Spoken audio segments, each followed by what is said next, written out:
Good morning, my dear students. Let's continue our chapter metals and non-metals. In today's class, we're going to do physical properties of metals and non-metals. What I have done, I converted the paragraph of physical properties of metals and non-metals into the table. You can see the table. You can see metals as well non-metals mentioned here. The main purpose for conversion is that you can easily compare the properties of metals and non-metals side by side. And what I have done different here, I made a fourth column in this table and you can see the exception. क्योंकि मैंने हमेशा से आपको बोला है कि exception हर जगह होती है, मेटल्स में भी एक्सेप्शंस है, नॉन मेटल्स में भी एक्सेप्शंस है, तो उनकी एक्सेप्शंस को हमने एक डिफरेंट कॉलम मेंशन कर लेना है इफ इट हैज, अगर होगी तो हम डिस्कस करेंगे. ठीक है. सो let's start with the physical properties of metals and non-metals. There are total 8 properties we're going to discuss in today's class. Total 8 properties. And what I have written here, there are only 4 due to the lack of space. तो बाकी हम 4 इसके बाद discuss कर लेंगे. ठीक है. तो first 4 physical properties are physical state, luster, hardness and strength, malleability and ductility. This is the first 4. उसके बाद फिर conductivity और melting boiling points, कुछ सोनोरस कुछ आने वाली है, वो डिस्कस करेंगे. वो नेक्स्ट 4 है. तो फर्स्ट 4 कौन कौन सी है हमारे पास? Physical state. स्टेट कितनी होती है? 3 स्टेट होती है, gas, solid, liquid. Lustre, hardness, strength, malleability and ductility. So first start with the physical state. Metals. अगर मेटल्स की फिजिकल प्रॉपर्टीज की बात करते हैं, किसको बोलते हैं फिजिकल प्रॉपर्टीज? फिजिकल प्रॉपर्टीज उसको बोलते हैं जिसको आप फिजियोलॉजिकली अगर आप ऑब्जर्व करते हो, फिजियोलॉजिकली सिर्फ आउटर अपीयरेंस से, आप उसके इंटरनल बॉन्डिंग में कोई चेंज नहीं करते हो, उसके इंटरनल कंपाउंड्स में कोई चेंज नहीं करते हो, आप उसमें कोई परमानेंट चेंज नहीं करते, उसके अंदर कोई परमानेंट चेंज होता नहीं है, तो उसको फिजिकल प्रॉपर्टीज बोलते हैं. सिर्फ आउटर अपीयरेंस को ऑब्जर्व कर रहे हो आप, उसकी हार्डनेस देखते हो, ये सिर्फ उसका आउटर अपीयरेंस है. ठीक है. ये उसकी कोई इंटरनल प्रोग्रेस नहीं है. आप लस्टर देखते हो, बाहर से देखते हो शाइनी है या नहीं है, उसकी स्टेट आप ऑब्जर्व कर रहे हो कि वो लिक्विड है, गैस है, कोई चेंज इसमें, कुछ केमिकल चेंज नहीं है.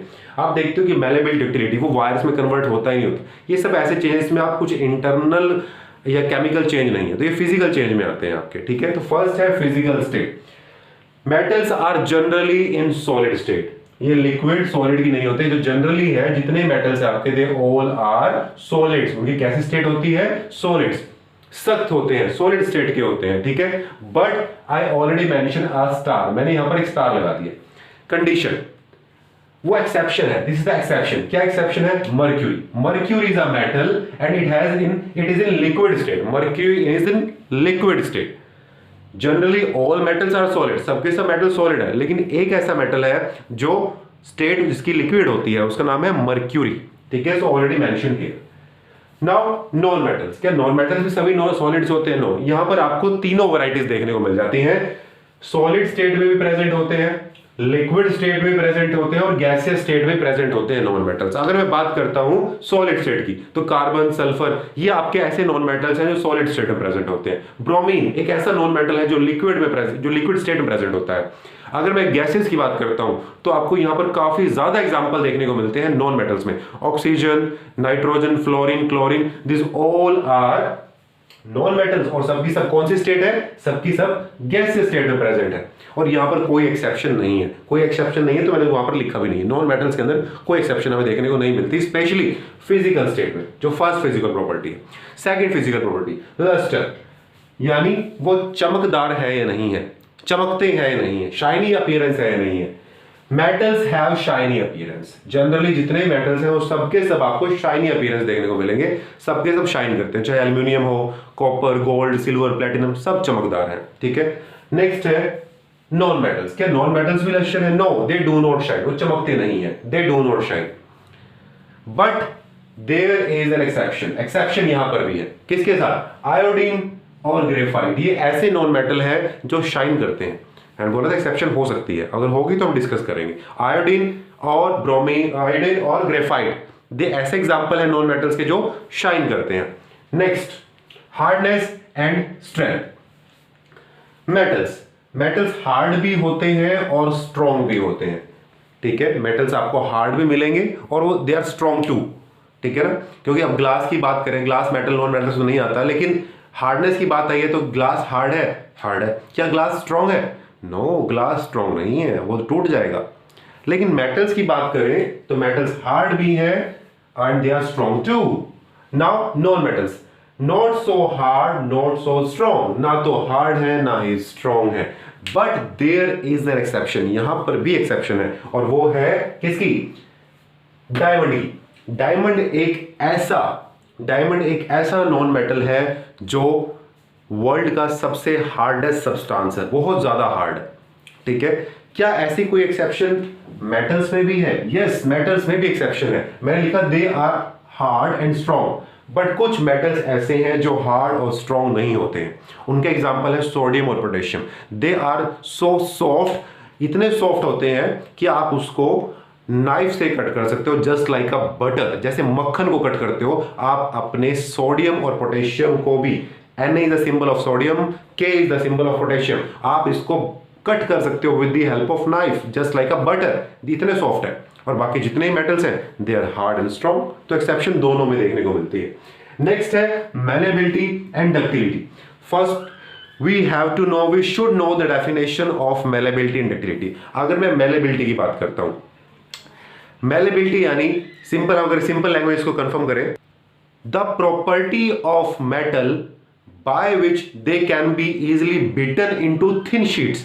द प्रॉपर्टी ऑफ मेटल की ऐसी property with the help of they can converted into thin sheets after beaten, यानी पीटने के बाद, अगर हम उसको हैमरिंग बराबर करते हैं, पीटते हैं, बिटन करते हैं, दे कन्वर्टेड इनटू शीट्स। तो ये मेटल्स की प्रॉपर्टी होती है, आपकी मेटल्स में देखने को मिलती है। तो ऐसी प्रॉपर्टी को हम क्या बोलते हैं? मैलेबिलिटी। क्या बोलते हैं? मैलेबिलिटी।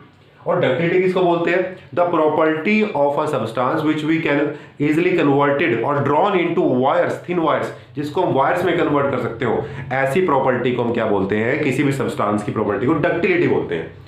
तो मेटल्स के अंदर आपको मैलेबिलिटी भी देखने को मिलेगी and you can see ductility. Yes, they are malleable as well as they are ductile.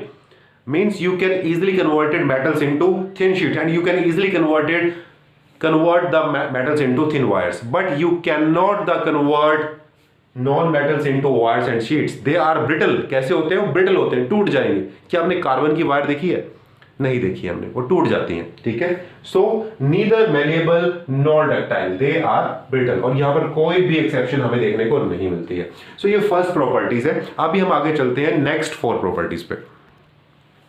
Next 4 physical properties are conductivity, sonorous, melting and boiling points, and the last is specific gravity. So total 8 specific gravities हम करने वाले हैं। Already we have done 4 and the next 4 are here. Number 5th physical property is conductivity. We already very much aware to this term conductivity. Conductivity means अगर किसी substance की अगर conductivity की हम बात करते हैं तो वो क्या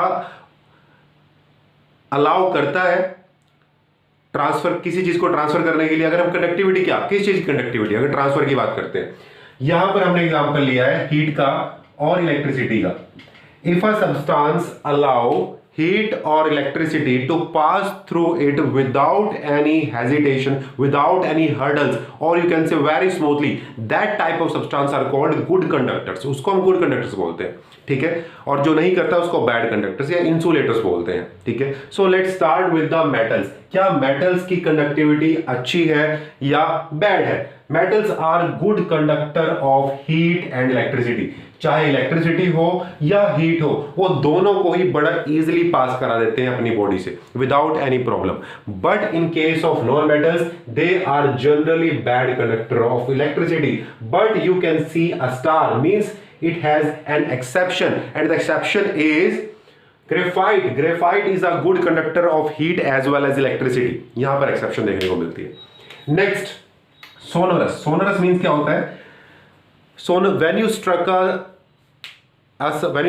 with the help of hammer or something like spoon to a substance, जब उसको आप स्ट्राइक करते हो किसी सब्सटेंस, अगर मैं इसको इस मार्कर को ही स्ट्राइक करता हूँ तो क्या मुझे रिंगिंग साउंड सुनाई देता है?